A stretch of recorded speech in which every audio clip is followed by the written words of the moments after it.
First of all, on behalf of the Indonesian International Islamic University, I would like to thank you all for joining us in today's webinar, and especially to the speakers. We have Professor Kishore Mahbubani of the National University of Singapore. He would not need no introduction, I think. We all know Pak Kishore.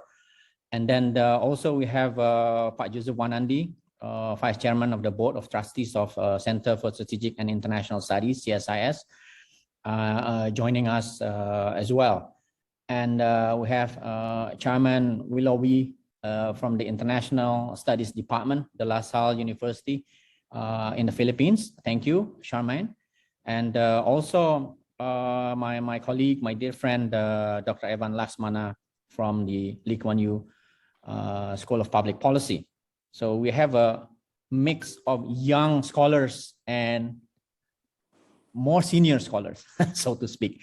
So we could get the best out of the, the best minds, I think, in strategic studies and in the region in Southeast Asia. And the topic of the discussion today, of course, it's about Russia-Ukraine crisis, but we want to frame it into the interest of our part of the world, of Southeast Asia and Indo-Pacific region, and then how this conflict, the ongoing conflict, will impact our part of the world, and then what will we see after the conflict, if we ever can solve it, and what would that mean for the strategic environment of Southeast Asia in particular, as well as in the Pacific region in more general.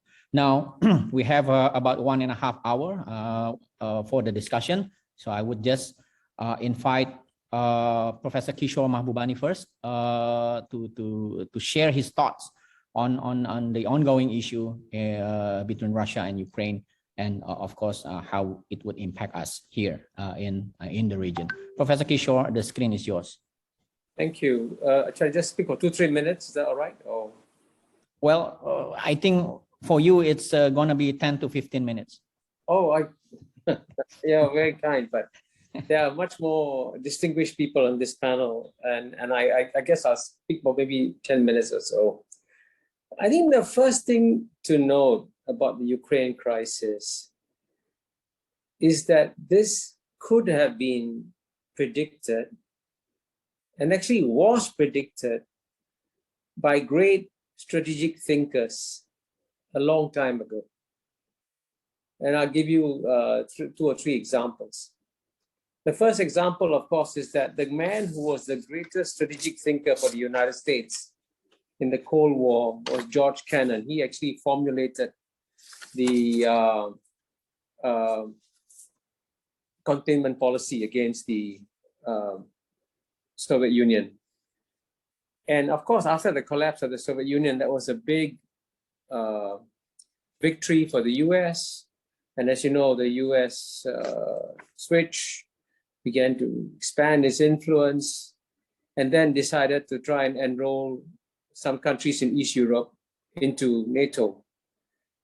And George Kennan warned, and his warning actually was re-quoted by Tom Friedman in a column in New York Times recently.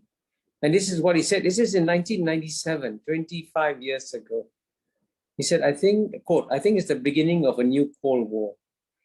I think the Russians will gradually react quite adversely, and it will affect their policies. I think it is a tragic mistake. There was no reason for this whatsoever.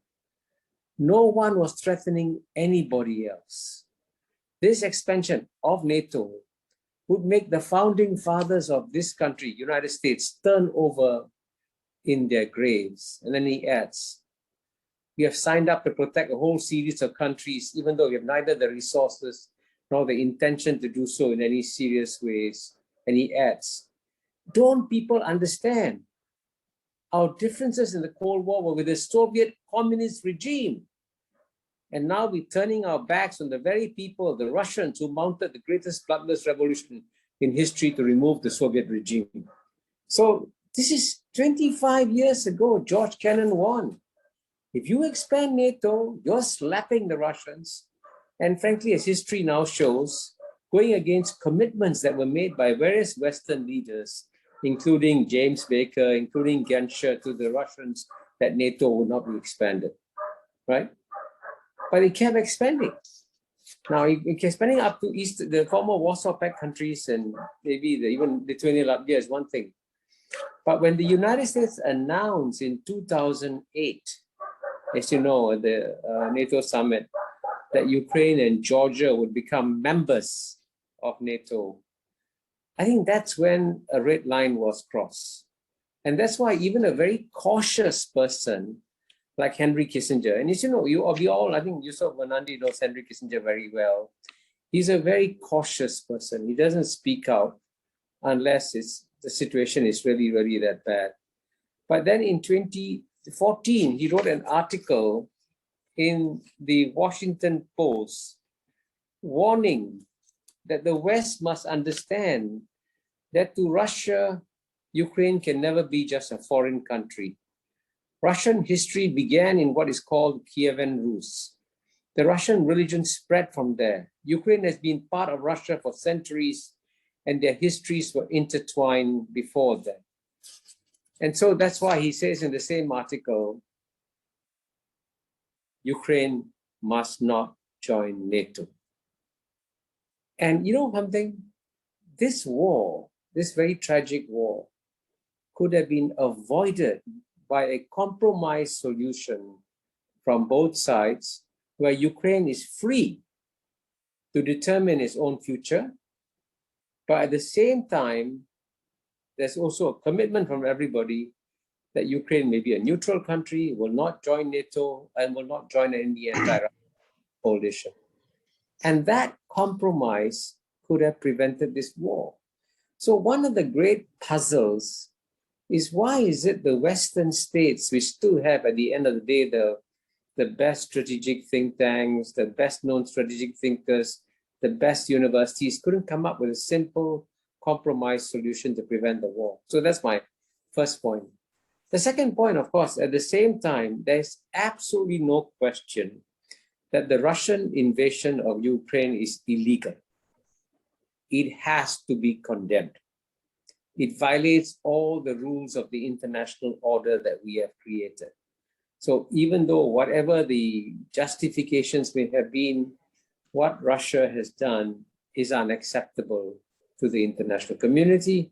And you saw this being expressed in the UN Security Council, in the UN General Assembly. And of course, though, since the war began, there have been some surprises. And I would say that one of the biggest surprises has been a new hero that's been created, who's President Zelensky of Ukraine. And he has shown tremendous courage in standing up to the Russians. And that's why, as you know, he's now emerged as a new global hero that the whole world admires. And what a contrast to President Ashraf Ghani of Afghanistan, who left Afghanistan just as soon as the troops arrived. So you can see how the courage of Zelensky, and of course he's, through his courage, inspiring a fierce resistance to the Russian invasion and occupation, and also in what I think will become one of the lasting effects of the Ukraine invasion, a regalvanization of Western solidarity. And you know, Europe was trying in some ways to be somewhat independent of the US in some areas and so on and so forth. Then clearly now you can see there's been a solidification, and now the transatlantic alliance has never been closer. Germany is going to spend more, and so on and so forth. So the final point is, what are the implications for our region? So one, I hope that we will, in our region, realize that whatever we do, if we see a conflict that might be approaching, let's do something proactively to stop it, instead of being passive in the way that the Europeans were on Ukraine, which is why, by the way, I actually have launched something called the Asian Peace Program at the National University of Singapore, but that's what we need to do. But the second point, of course, it also has going to have an implications for the geopolitical struggle in East Asia. Because in East Asia, as you know, the big contest, which, as you know, I document in my book as China Won, is between the United States and China. And just to conclude, the big question is, how will this Ukraine thing impact China? And you can see in some ways, China is a loser. In some ways, it is a winner. Now, it is a loser because China has been trying very hard to try and keep the European Union as an independent pole that it can deal with, and not necessarily the Western Bloc as a whole, as one entity. But what's happened now is that the Western alliance, which was kind of weak, and certainly had been weakened by Donald Trump when he became president, has re-solidified and become very strong. And therefore, a combined strong West will be a bigger challenge for China to deal with. But on the other hand, if, for example, this conflict in Ukraine drags on, for 3 years, 5 years, 10 years, nobody knows how long this will drag on. If it drags on, and if the United States and Europe actually remain bogged down in Ukraine, just as the United States was bogged down in the Iraq war after 2003, then that might be a plus for China, because while the West is focusing on Russia, China will keep growing. And by the time the West comes back to dealing with China, China will already have the world's largest economy 10 years from now. So you can see in that sense, it may be a potential win for China. But at the same time, I must emphasize, things are too early we are still in the fog of war. We don't know what the outcome is going to be. It'll be messy, but we in Asia should learn the right lessons from it, ensure that something like Ukraine doesn't happen in our region. Thank you very much. Thank you, Pak Kishore, for your initial thoughts that will be discussed later on by our 3 other speakers. And for those of you who are just joining this webinar, you can post your ideas, questions in the Q&A box that should be seen on your at the bottom of the Zoom screen in your computer. Now, also, I would like to thank you all for participating. This webinar is organized by the Faculty of Social Sciences at the Indonesian Islamic University. Now, I'd like to invite our second speaker, Pak Yusuf Wanandi, Vice Chairman of the Board of Trustees of CSIS Indonesia. Pak Yusuf, the screen is yours. Thank you, Philip. Thank you. Congratulations for your first event, as a school of as a political studies at a new university. And so I'm glad that you have started this dialogue in your domain and not in CSIS domain this time. And it is a very, of course, a timely one. And so was as if it was made for you as a new dean. Well, Kishore, congratulations. As usual, maybe the best introduction you could have on the issue. I started to play tennis when we were very young, and we went to joint conferences, and we were in Hawaii and what have you for the issue. I remember that for the Asia and the Asia at that time, the dialogue established by John Rockefeller IV.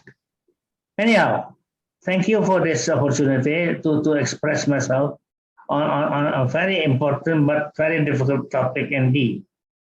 We have Kishore Ami has also been lately in the meetings of the so-called group of Westerners at that time, as I said, under the Asia Society auspices under John D. Rockefeller. And we have had, of course, the same background when we heard of Kissinger talking that we should not belittle Russia forever when the change happened. It was also him that warned, actually, the Americans particularly, that you must not take them for granted. and you then hurt them for so long that at the end they are going to stand up against you. That has been said in the last 10 years already to the Americans, but never listened to. In fact, one of the main problems that we are facing in the aftermath of the Cold War, the end of the Cold War, is the fact that the Americans are losing actually their vision, losing their grasp on things, and that's why one of the issue that has come forward now is the issue of NATO moving east, of the limits that the United States has to pay attention to, that they are not going to be forever enemies with the Soviet Union or later on Russia. So these are backgrounds that we have had and we have listened to for the last 10 years or so, but never really done anything about. It was one of the missing actually point that the end of the Cold War has not improved the situation strategically because nobody listens. Everybody is so happy that they won the Cold War, and therefore, they went on and on and on until, of course, the breaking point has come with this kind of event we are facing now.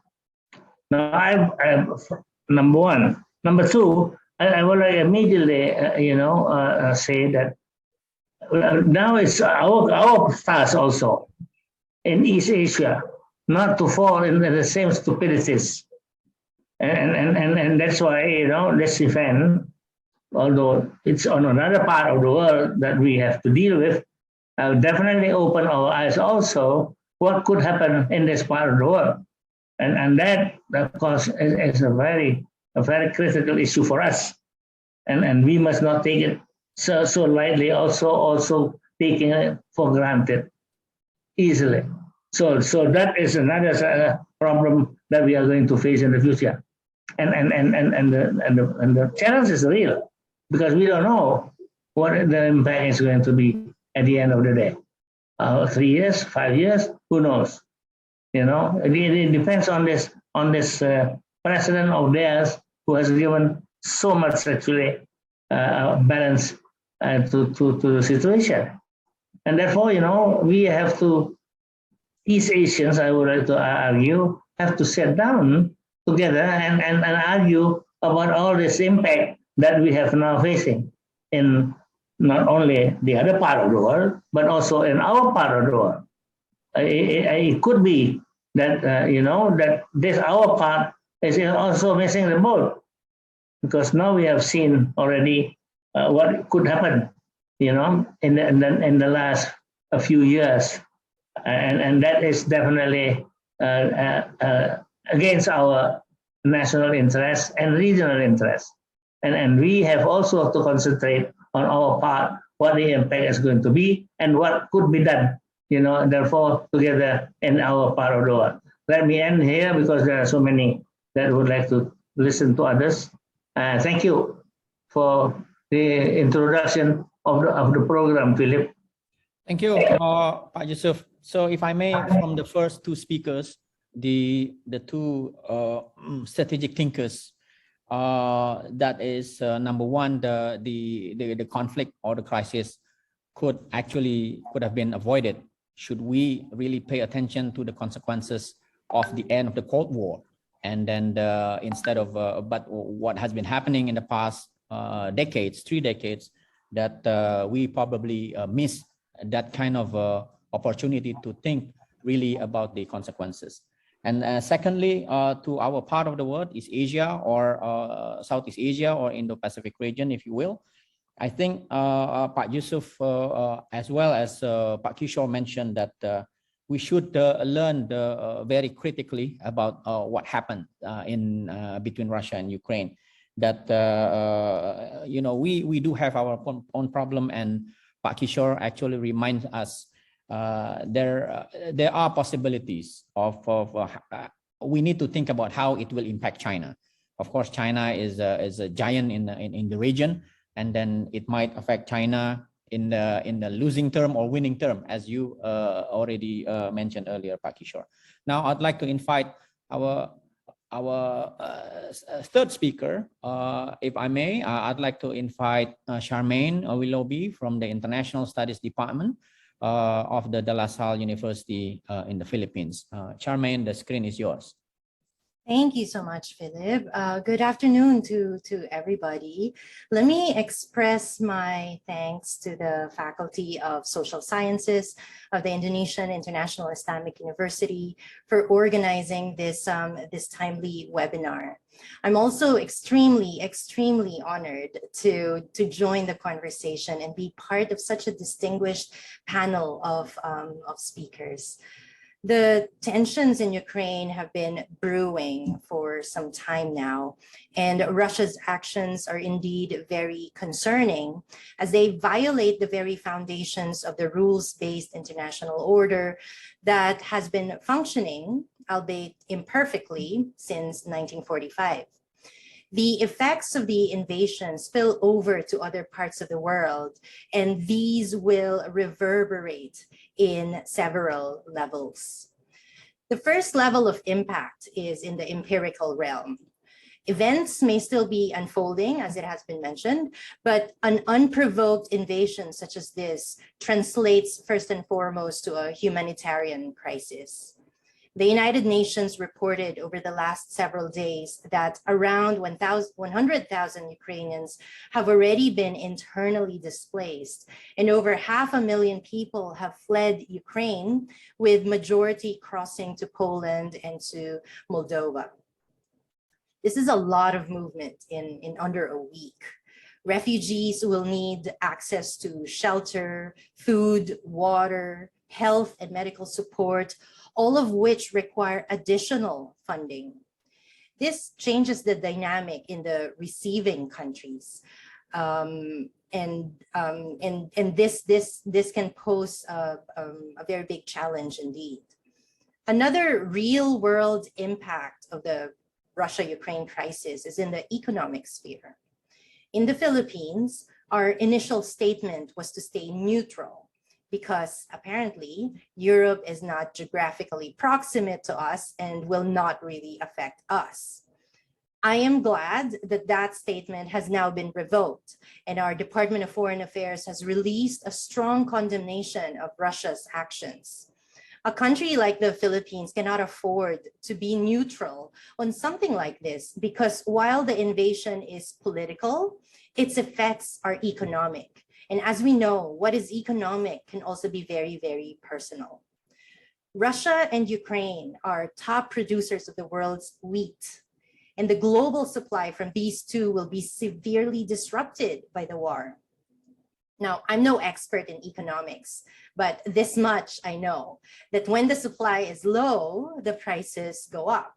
The prices of wheat will spike. And for us on the other side of the world, what this means is the increased price of flour, and therefore bread and other baked goods. Other than cake, which I'm sure we all love, wheat is also the main ingredient in animal feeds.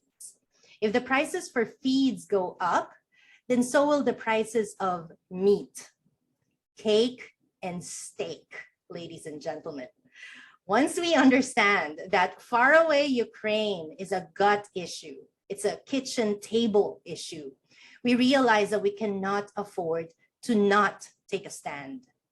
This is, of course, only one example of commodities imperiled by the crisis. There are others out there, not least of which is oil, which Russia largely supplies. The countries in Southeast Asia may not directly source these commodities from either Ukraine or Russia, but all of us are dependent on global supply chains. Hence, this one disruption in global flows will resonate to the farthest reaches of the globe. A third impact of the Ukraine crisis in the empirical realm is great power relations. There is an argument floating around that what happened in Ukraine is entirely the fault of the West. Following this logic, Russia is absolved of any wrongdoing because it is only responding in kind to the more provocative actions of the United States and its allies and partners in the West, including the waves of EU enlargement and NATO expansion. In the face of these moves, Russia felt encircled and was thus, again, according to this argument, justified in its reaction to invade Ukraine. If Russia's shock and awe tactic is successful, it will reshape the European security order and will have implications for not only the transatlantic relationship, but also for NATO and ultimately America's role in the world. This is precisely why the 2024 US presidential election will be crucial, because the re-election of Trump or the election of a Trump-like candidate can endanger the security guarantees on which Europe depends.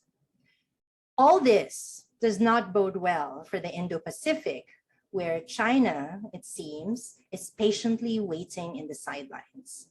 While Beijing supports Russia and casts the blame on NATO expansion, the actual invasion, not to mention the time that it is taking Putin so long to declare victory, has actually made China's position rather complicated.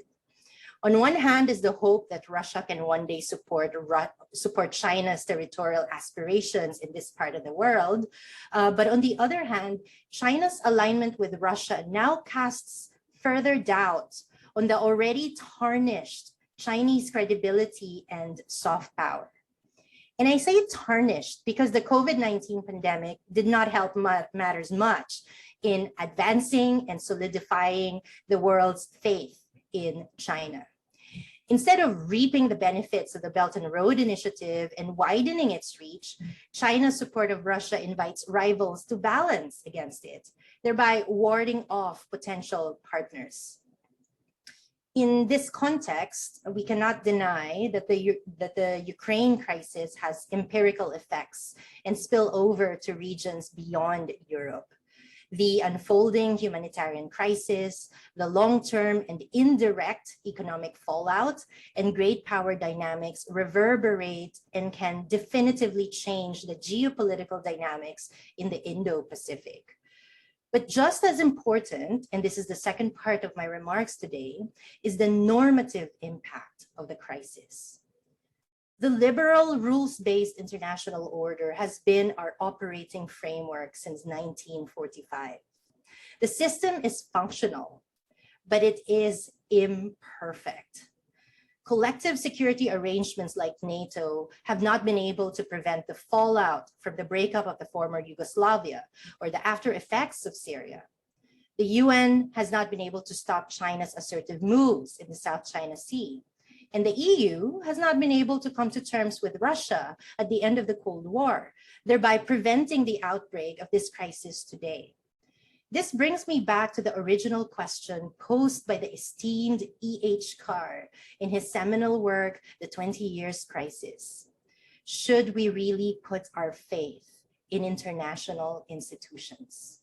Specifically, to what extent should we keep defending the post-World War II international order, considering its many shortcomings? While I do not discount Carr's invaluable contributions, the totalizing realities of realpolitik should actually move us beyond the simplistic default of strong and weak categories, where the strong do what they can and the weak suffer as they must, as the Millian dialogue goes. If anything, this should be a way to criticize the uses and abuses of power. The liberal rules-based international order, as imperfect as it is the means to push back on the unilateral actions of the powerful.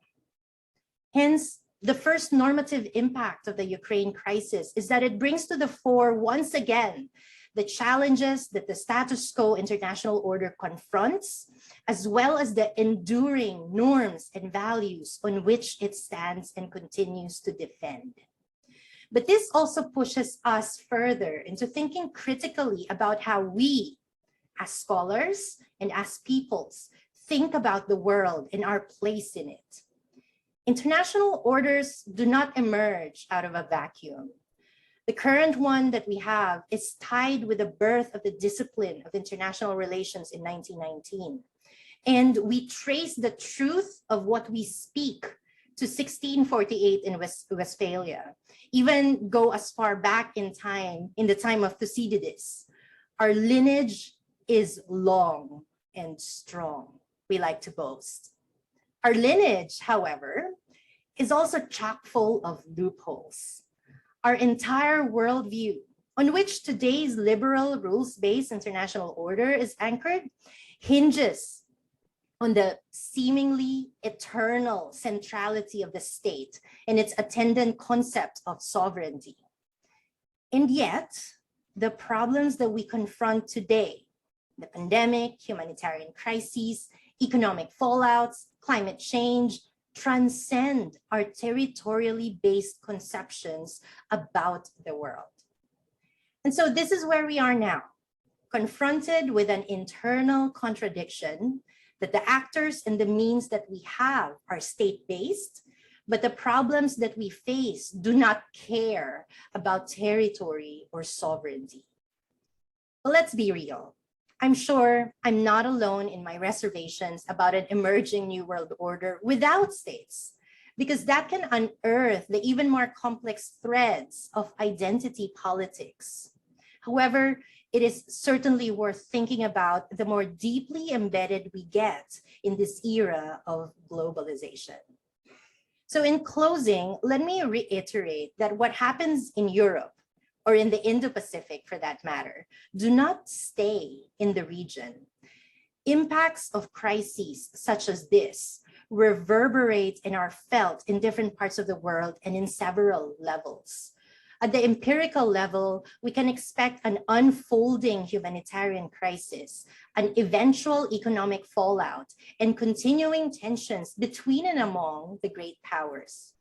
At the normative level, the Ukraine crisis pushes us to think about the extent to which the current liberal, rules-based international order is under attack and the depth of commitment that is required from us as responsible citizens of this international community to defend it to the best of our abilities.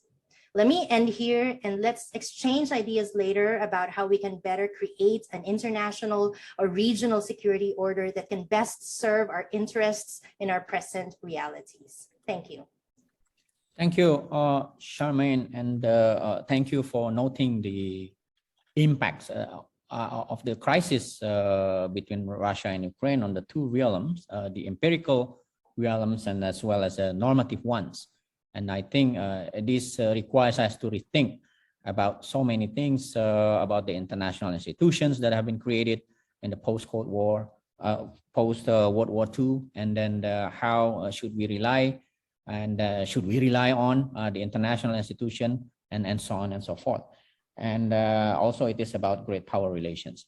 Now, I'd like to invite our fourth speaker, last but not surely the least, Evan Laxmana, Senior Research Fellow at the Lee Kuan Yew School of Public Policy. Evan, screen is yours. Thank you, Mas Phillips, and thank you for the invitation today. I think I echo Pak Yusuf's congratulations to your school in terms of organizing the event. So today I'll just speak very briefly on three key points.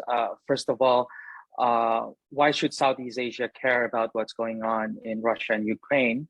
And number two, what has been the response so far from ASEAN and individual Southeast Asian states, as well as its promises and perils? And three, why I think the response should have been stronger and what we could have done but didn't do, and hopefully we might do down the line.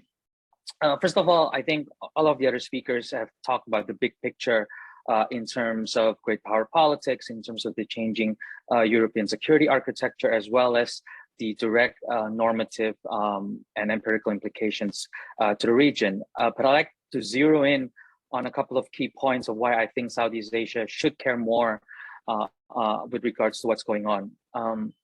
First of all, if you look at the history of the interaction between Russia and Ukraine over the last 20 years or so, we can actually see that the tension and the acrimonious relationships have certainly built up. But over the last 10 years or so, we've sort of accepted that Russia's behavior using gray zone tactics to shape the behavior and the policies of Ukraine as sort of a preferred alternative. We sort of accepted that, Russia taking on Crimea, in fact, is sort of an acceptable bargain rather than a full-blown war. But instead, what we've seen is that gray zone tactics are not an alternative, but a prelude to an actual all-out invasion. So the idea that it's better to accept small-scale gray zone tactics rather than risking major war, I think no longer holds. And I think this holds important lessons for us in this region who are accustomed to all kinds of gray zone tactics as well. Secondly, I think the war also tells us that the fundamental tenets of what we in ASEAN believe to be essential for regional order, economic interdependence, international law, and norms exercises are all not equivalent to war prevention. So the things that we hold true for the last 3-4 decades of our existence in terms of the foundations of regional order in Southeast Asia can be overturned as well. So I think it bodes, it holds important lessons for us, particularly with policymakers who continue to insist that as long as we have economic interdependence, as long as we have international law on our side, and as long as we have habits of dialogue, we'll be fine and be spared the scourge of war. That hasn't really worked out as well. My third point is something that others have mentioned before, which is the implications for US and China. It certainly, I think, injects more uncertainty and volatility. It puts China into a difficult position. The invasion also certainly galvanize and unite Europe. In fact, it's giving Putin the outcomes he's been trying to avoid, which is the end of neutrality for Finland and Sweden. Most likely, the membership of EU and NATO is certainly on the table as well for Ukraine. So by doing this, it's actually accelerating the outcomes that Russia is trying to avoid. But the issue, I think, for China is that China has, I think, sort of been on this dance over the last 10, 15 years with Russia about who's the older, more strategic partner and the other is more the junior partner. I think this invasion certainly makes Russia more dependent on China. And what China does with this new profound relationship, I think will be telling in terms of how it takes lessons. Does it take the wrong or right lessons with regards to Taiwan? Is the US going to respond stronger or less if there are more provocations with regards to Taiwan and others? So it does have a strategic relevance, I think, to how China will respond and think about its own next moves. And certainly, I think, if anything, the way we've seen the narratives coming out of the war is that for a long time, many in Southeast Asia no longer care about the debate between democracies and authoritarian regimes, between rules-based order or economic benefits, because all of those things are abstract. But now that abstract is gone. It is real that the fight over rules-based order, the fight over authoritarian and democracies can now be put into a poster version, which is if you don't stand up for the principles, you see what happens to Ukraine as well. So I think this brings me to my second point, which is about the response so far of ASEAN and Southeast Asia. I think it's clear that the response from ASEAN is certainly underwhelming, to say the least. It is very broad. It doesn't even mention who's the aggressor, and I don't think that's a good idea as well. But we understand, we accept that ASEAN is always going to be hindered by its own institutional constraints, particularly with regards to the current chair and its own constraints. So we don't really expect a lot in that sense. But I do think it is important to note that if ASEAN made such a big deal about excluding Myanmar over the past few months and how that might shape ASEAN's relationship with the external powers, it is hard to deny that we should give the same consideration to Russia. Russia is an ASEAN dialogue partner. And as such, Russia will be part of ASEAN summits by the end of this year. Are we going to pretend that nothing has happened and we invite Russia as if nothing happens? I think this is certainly something that we have to consider as well if we want to at least evaluate Russia's attendance. But this is something that nobody in Southeast Asia wants to touch. And I think this is showing that across the spectrum, we see on the one end in Southeast Asia, Singapore taking a principled stand and even some form of sanctions. And on the other end of the spectrum, you see Myanmar publicly supporting the invasion, saying that it's justified. So you clearly see a lot more in between, some a bit closer to Singapore's position, some a bit closer to Myanmar's position. But this diversity is, I think, why we could not have expected anything else out of the ASEAN chair statement than a generally underwhelming but sufficiently broad to accommodate everyone's key interests, which is why I think the key for Southeast Asia next lies less in ASEAN, unless somebody within ASEAN is willing to be the champion and take the lead in terms of evaluating Russia's engagements and presence in ASEAN. And I think here's why we should have been stronger, I think, in our responses. First of all, there's this narrative that Russia is essential for the defense establishment in Southeast Asia. That's not simply the case. If you look at the diversity of foreign suppliers of weaponry across Southeast Asia, Russia is not the primary one. Yes, in terms of value, over the last 10, 15 years, Russia is probably top 3 or 5. But if you look at the diversity, Russia is not the dominant one. So this notion that somehow Russia has leverage over Southeast Asian defense establishment is just empirically not true. Secondly, economically, it's not that big. Our relationship with Russia is not that essential for our domestic legitimacy or growth. So the notion that somehow we will be put on the receiving end of Russia's response that would undermine the domestic legitimacy and performance of individual Southeast Asian states, except for 1 or 2, like Myanmar, is simply not true. So we should have been, I think, a bit stronger in that sense. Secondly, we are so fond of saying we believe in the idea of what is known as persistent objection. When China behaves in a certain way, we continually object, whether through note verbal, diplomatic protests, or behaviors at sea. Where is our persistent objection when the most sacrosanct principle of sovereignty is being violated? And I think this is the key point here, is that I think Southeast Asia is starting to lack in strategic empathy and urgency about what's going on in Russia. And I think this is hugely detrimental, because there's no one who should be confident enough in saying, oh, just because it happened with Russia, it won't happen to us. We won't be next. I think that's an illusion that we need to abuse ourselves out of. It's not a good position to have. And lastly, even if we accept that individually Southeast Asian states will never change the outcome of what's going on in Ukraine, whether to sanctions or tools or any other instruments of statecrafts that we simply don't have, just like most of us don't have leverage in Myanmar, it is precisely that we need to be clear and crystal clear in our diplomatic language that we need to stand up for something.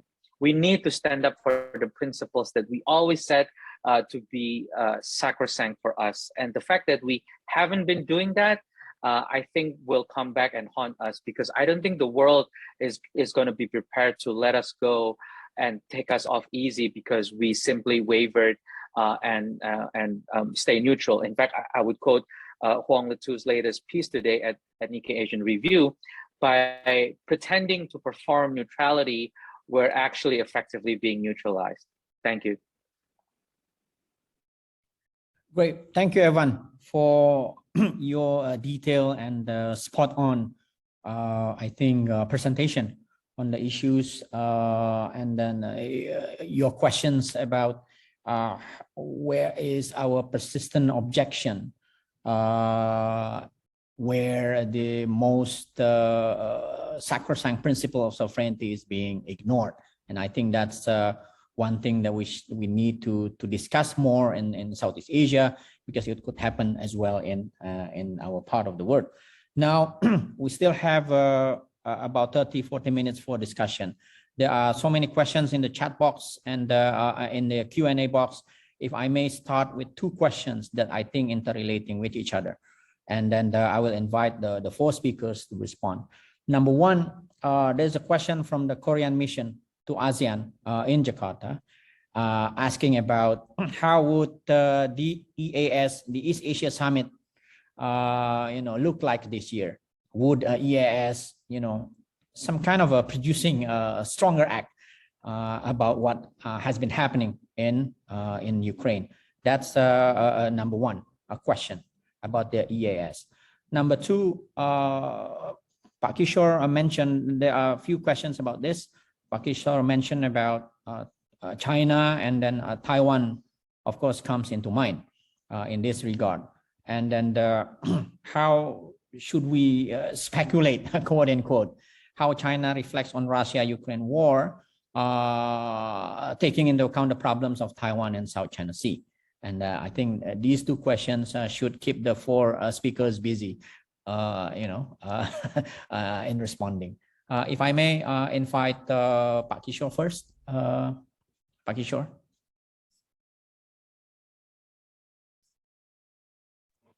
Actually, since I'm the oldest, I thought I can.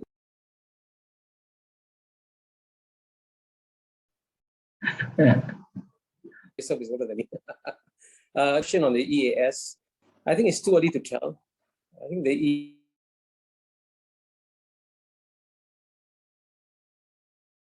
around October and November, 6 months from now.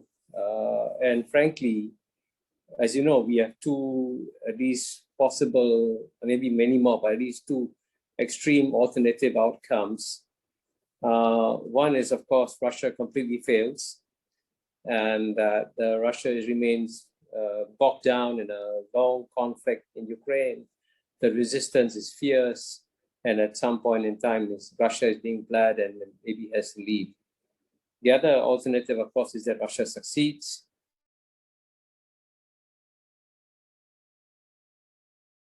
Has complete control over it with its military force, and that's a different situation. So we don't know what the outcome is going to be. So we have to wait and see what the outcome is, and then we will decide. And we also, of course, the most important thing now, if you really want to save lives, in geopolitics, it's always good to moralize, but moralizing, unfortunately, makes you feel good, but doesn't save lives. If you want to save lives, you really got to think very hard about what are the compromises you can make to try and find a peaceful solution. And if you want a peaceful solution, both sides have to compromise. Both sides have to give something. And what we need to do, and I want to emphasize here that the formula that Henry Kissinger gave in 2014 in his Washington Post article, I think has got the best elements of a compromise.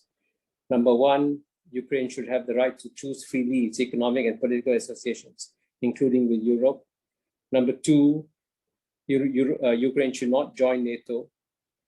Number three, Ukraine should be free to create any government.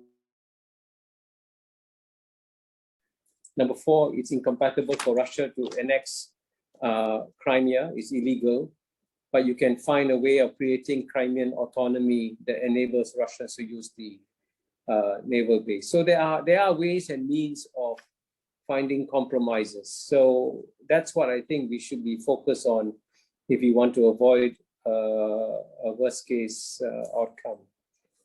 That's on the East Asian Summit. I would say wait. The second point I'd make is on China and Taiwan and South China Sea. I'm very happy to hear the passionate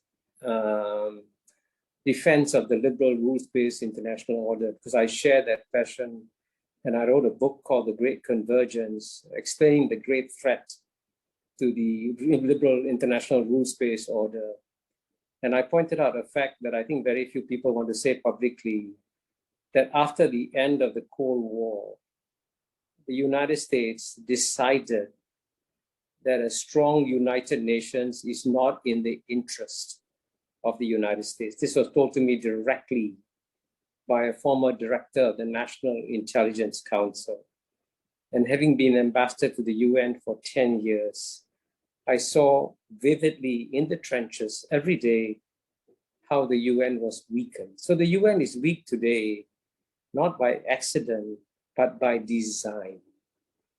And if you want proof of this, key UN organizations like the World Health Organization, I also serve as a member of the Eminent Persons Commission on the IAEA, and the IAEA and WHO are being starved of money, so that the assessed contributions to the WHO, we used to be about 60 to 70% of the budget, and WHO needs assessed contributions to make long-term recruitment of health inspectors and so on and so forth. That budget has been, boom, pushed down to 18%.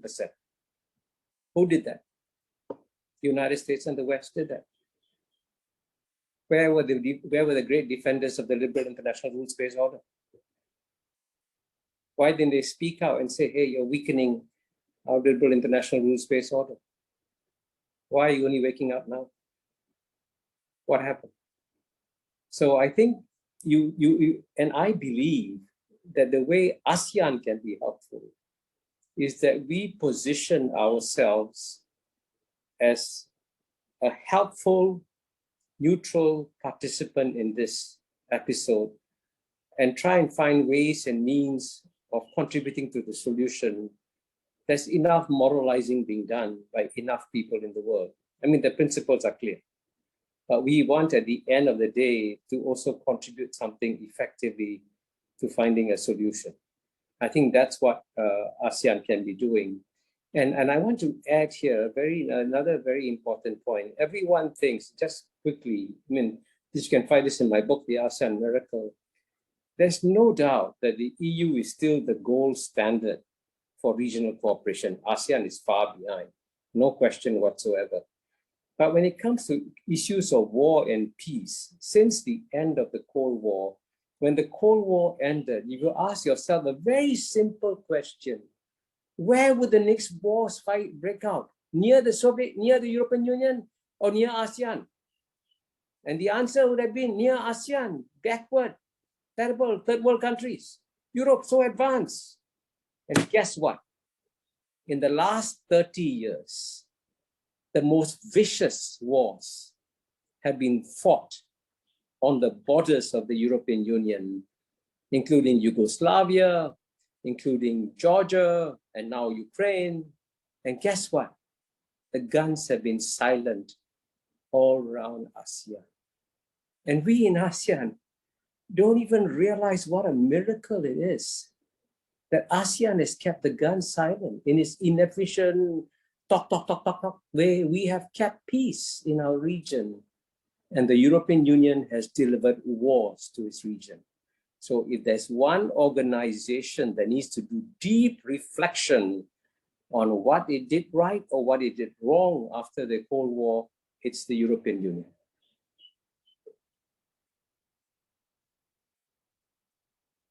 All right.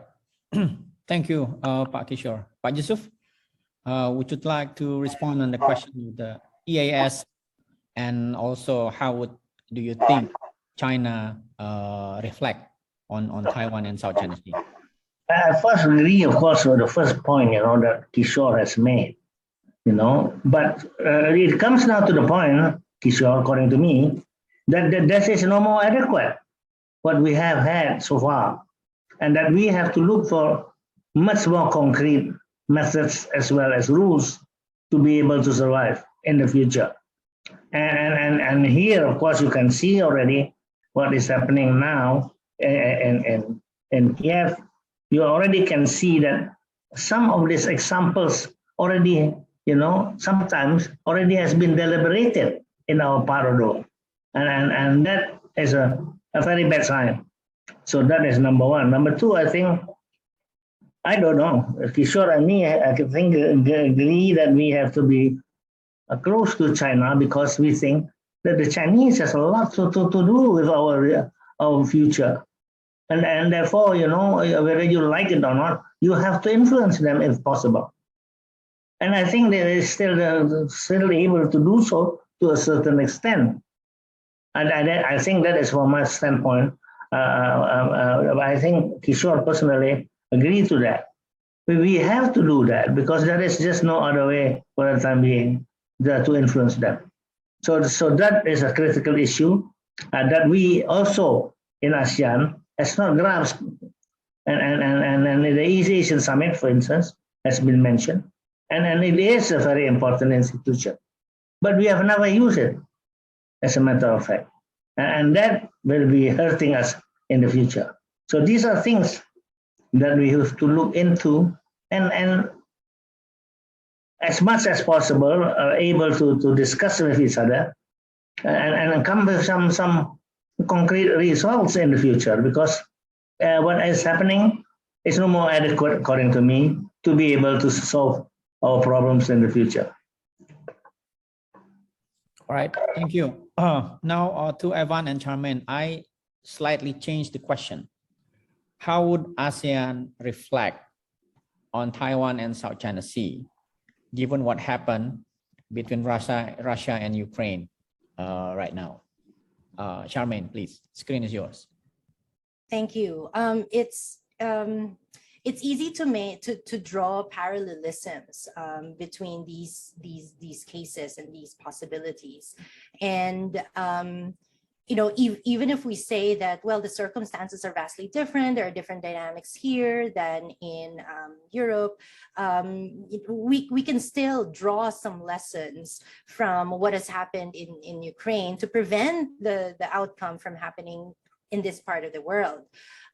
In regard to you know, potential flashpoints in Southeast Asia, there's one thing that countries in this region can do, and that is to support the Philippines in its in the 2016 arbitral ruling that was in our favor in regard to the contested waters in the South China Sea.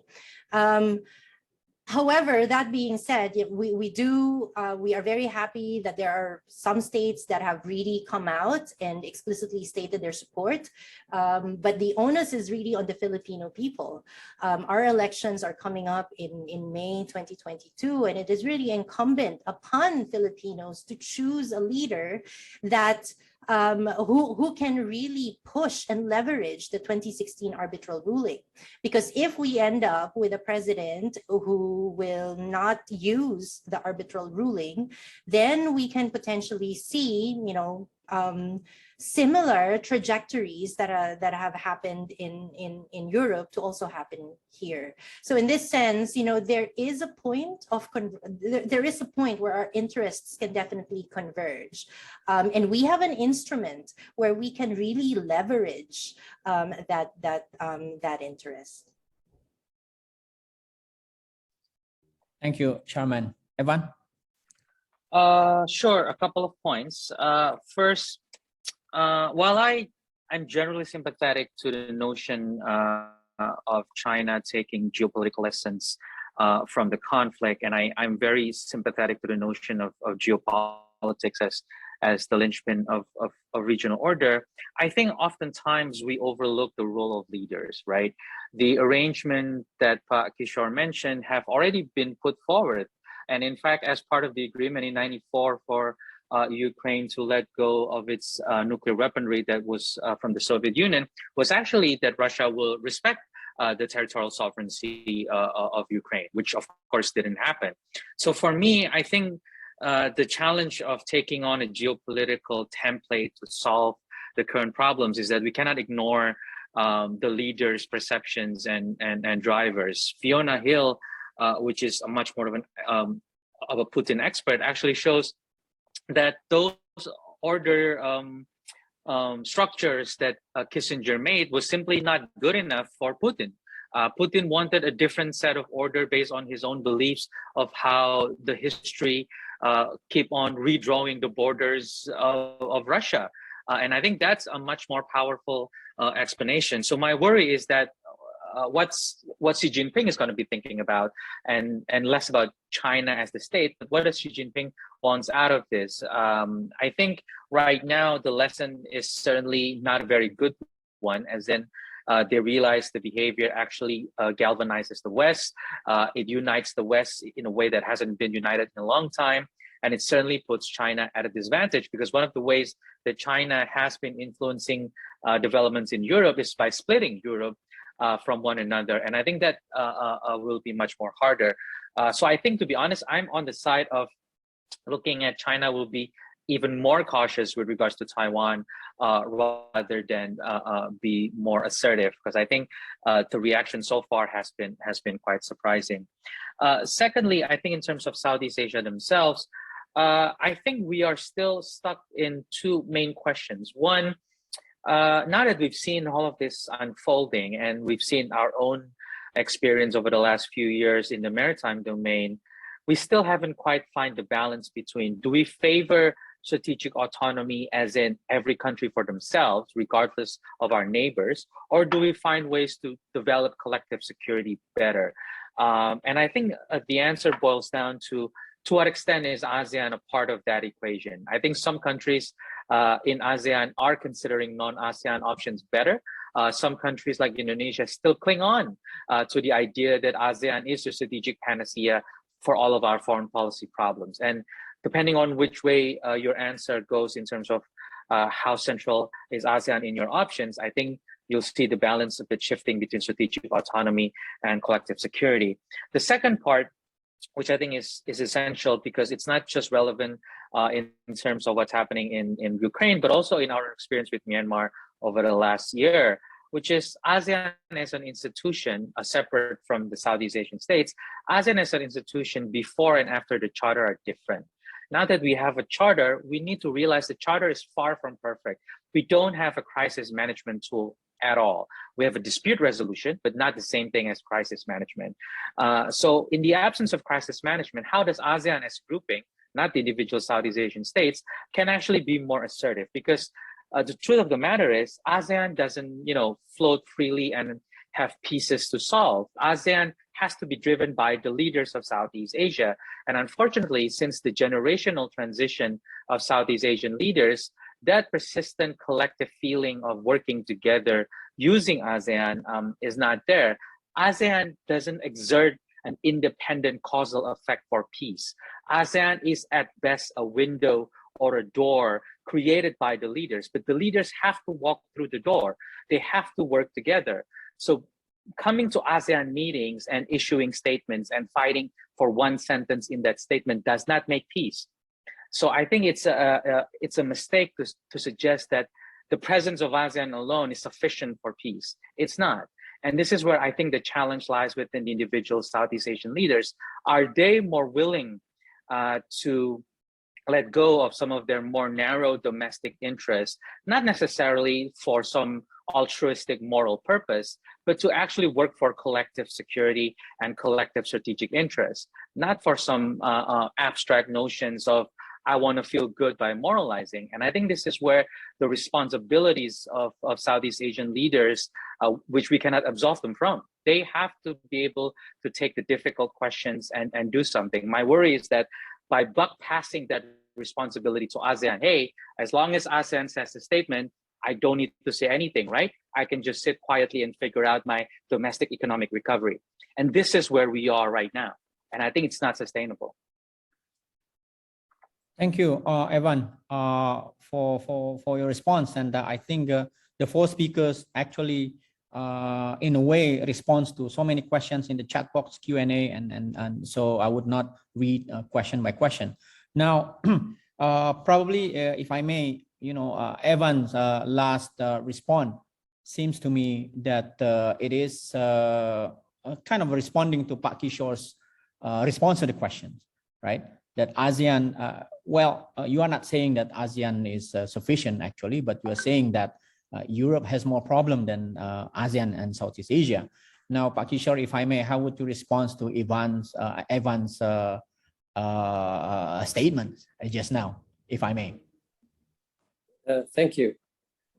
There is no doubt that today ASEAN is going through a bad patch. And the bad patch, I mean, everyone is right.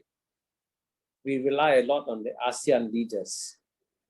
Unfortunately, several ASEAN countries are having domestic political challenges.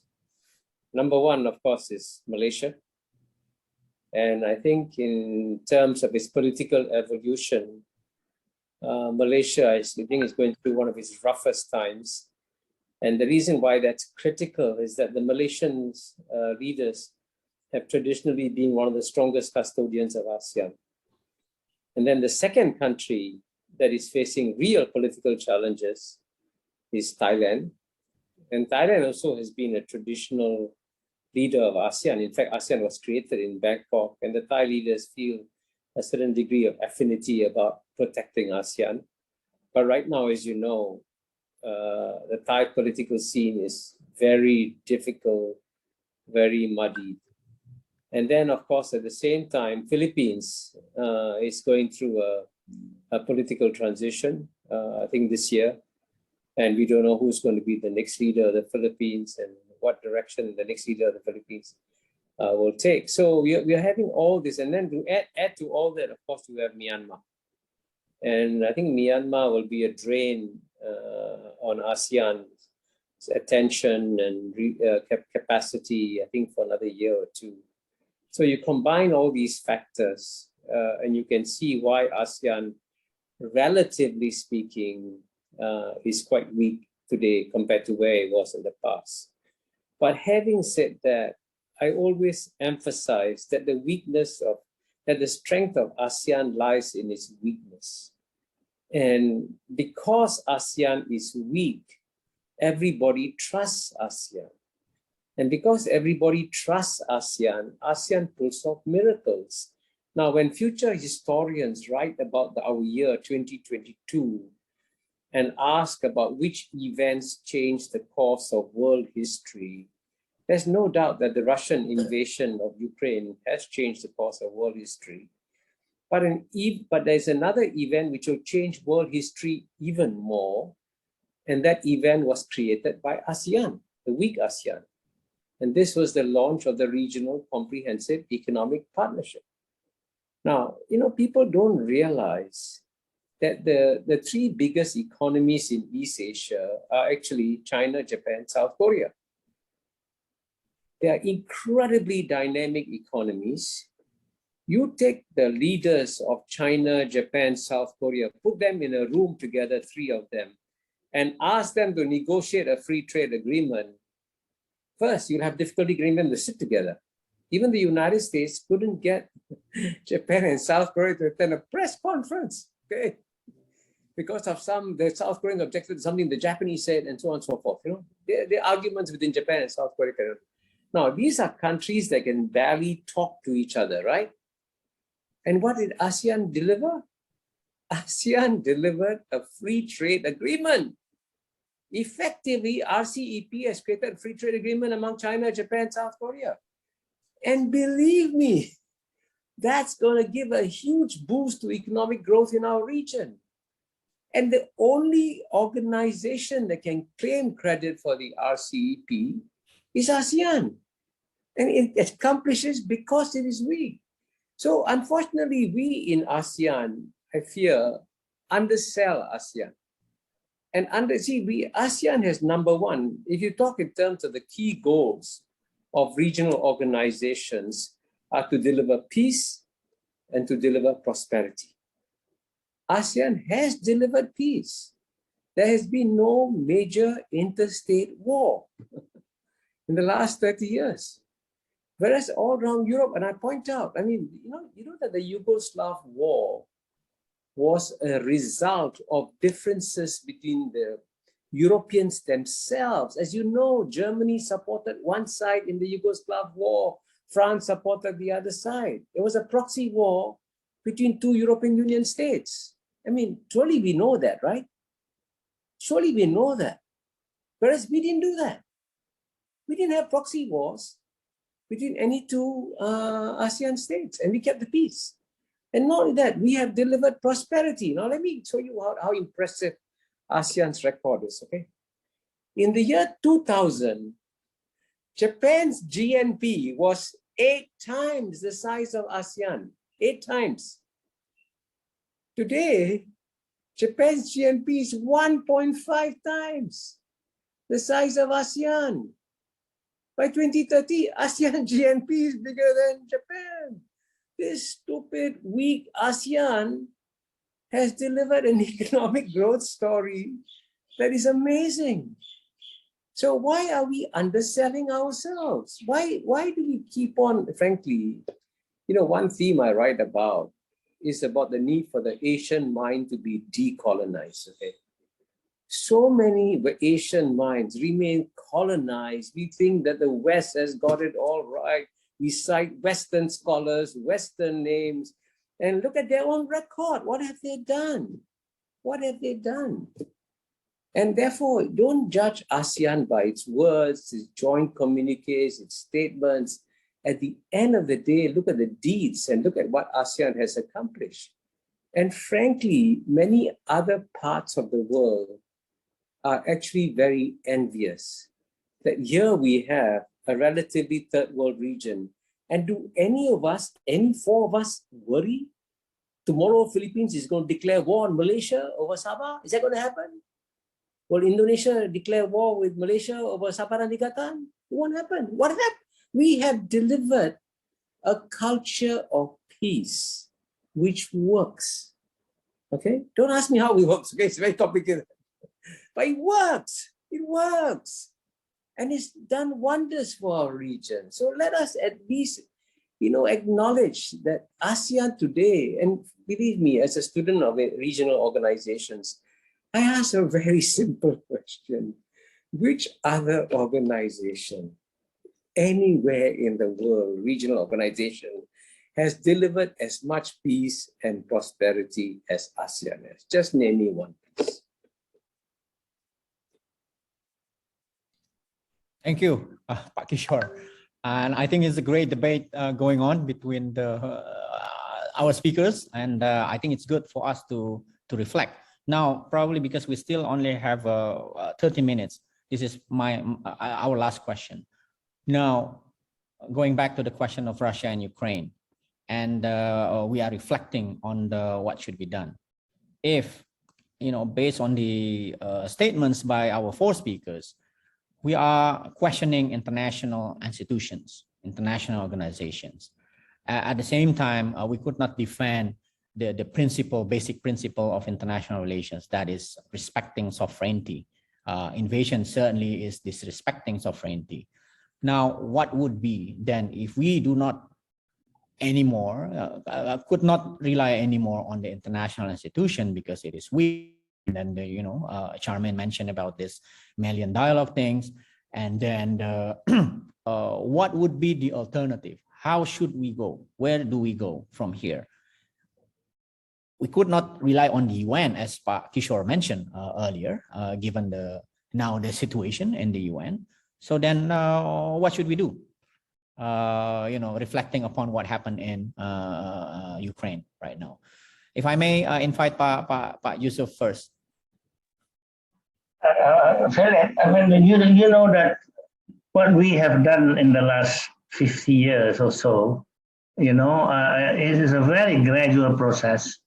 And it has worked because we were considering each other, considering each other as partners, as friends, as brothers, whatever. And for that reason, we would like to restrain ourselves. That is a very basic attitude, actually, in ASEAN, and that we should look into and strengthen. So for that, well, that's why we could, despite the problems we are facing, still get through to each other, and in most cases, I have to admit, get through and achieve something. Whether we at the beginning, have a lot of problems with each other, we have been able to get through to a lot of things that we otherwise could never do. And that is the personal, I think, relationship we have been able to create among ourselves. And sometimes we don't even understand that. We are unhappy with each other, etc. But in another lot of things, Kishore has shown it in his book, on what ASEAN has achieved. It has achieved something. And that's why I think we need, of course, some more actually choirs to laud us, because that is one thing that we are missing in many instances, because nobody sings for ASEAN, except actually if ourselves should do that, but we are not doing enough of that. Kishore has done it through his book, I thought, one of the main book that thought about ASEAN deeply and said, well, this is our model.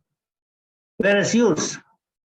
So in that sense, I think we have, Kishore knows, we have been tried to create this kind of cooperation between ourselves, how to create this a way of how to deal with each other, how to get through with each other, despite the limitations we are facing in many instances, like Evan said, from our own government. We still do that. But we, and I think it's not too bad an achievement we have had. The last one that we did, for instance, was an ASEAN-China booklet, of understanding and of what programs we could have for each other. And these are things that we constantly have to think about. And not always we will be lucky to have the foreign minister we like, or even the president that we like. But anyhow, we push through, and we have got it, I think, through. Even with the Chinese, we can talk about all these issues quite openly now, and that is an achievement that we have to emulate in other fields as well. Thank you. Thank you, Pak Yusuf. Charmaine, would you share your thoughts on this question? Sure. Absent international institutions, and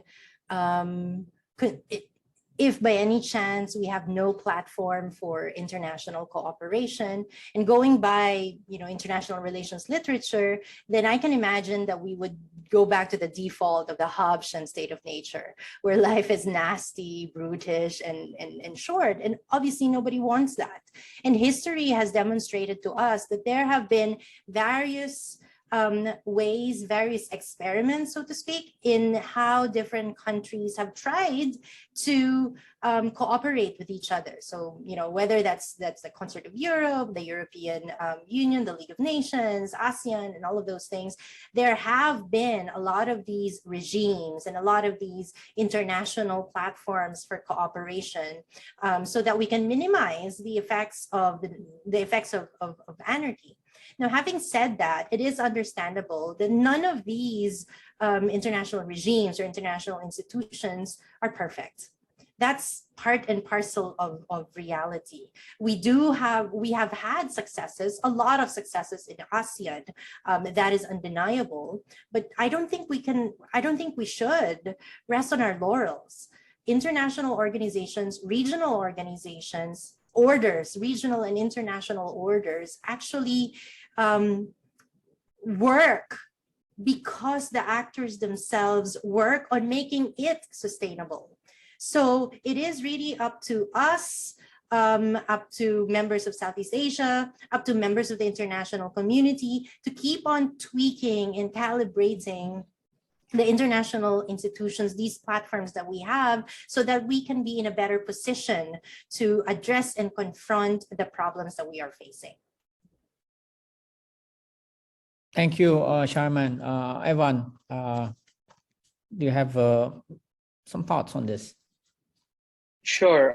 Really quickly, I think, first of all, at least from the standpoint of some countries like Indonesia, particularly Indonesia, I think foreign policy always begins at home, right? As the old saying goes. So I do think we need to fix a lot of our strategic policy making system, both on the diplomatic, defense, as well as economic fronts, because I think Indonesia's a lack of ability to integrate our different tools of statecraft hinders our ability for creative thinking of how we want to engage the world. So I think on the Indonesian side in particular, I think fixing our own strategic policy making system is the first precondition, because otherwise this notion that Indonesia is the traditional leader, some have been pushing Indonesia to become yet another leader within the Indo-Pacific, I think is nothing more than ego stroking without us actually fixing our own system. But more importantly, I think on the second point, in terms of what do we do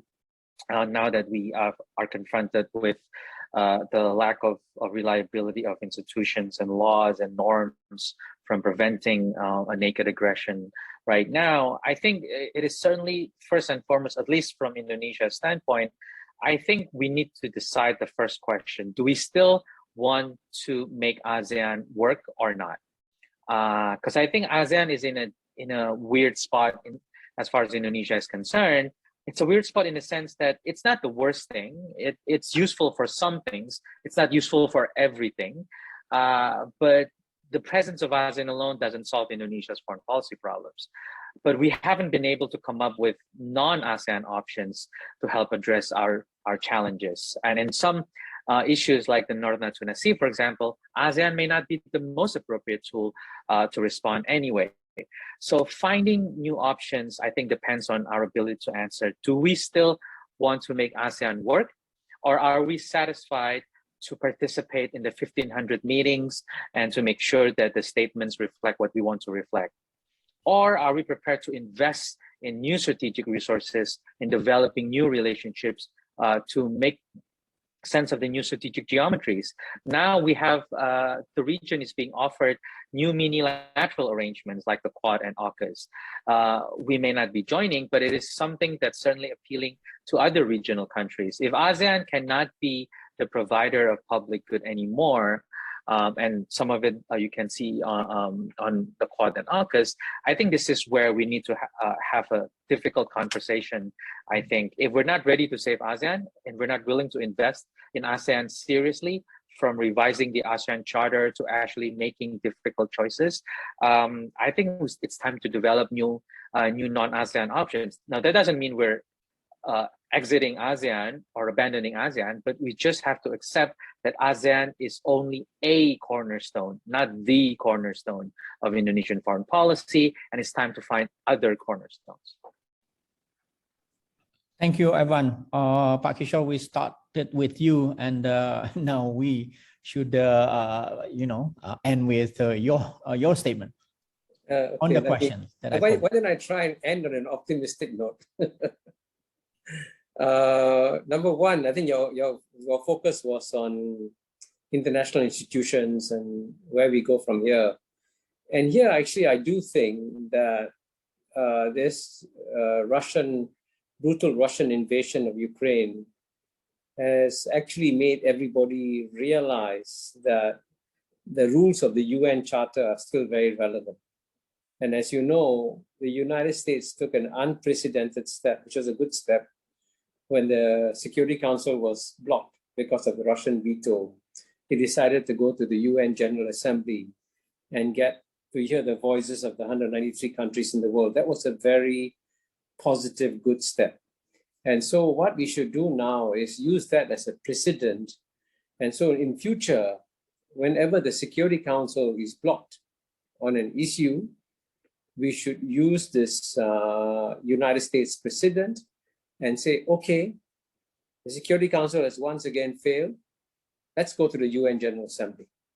And the UN General Assembly is by definition a more democratic body because it represents the voices of the 7.8 billion people of the world, rather than the few 15 members or 5 members of the UN Security Council. So that's one positive development which I think we can use for the future. Secondly, on the question of Indonesia and ASEAN, and clearly, of course, Indonesia has got to make his decision on the basis of his own calculation of his national interests.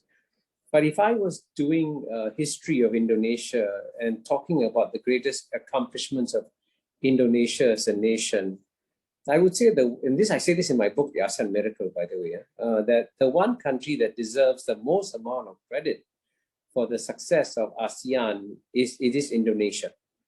And you see, if you just observe the difference between what's happening in SAARC, South Asian Association Regional Cooperation, and ASEAN.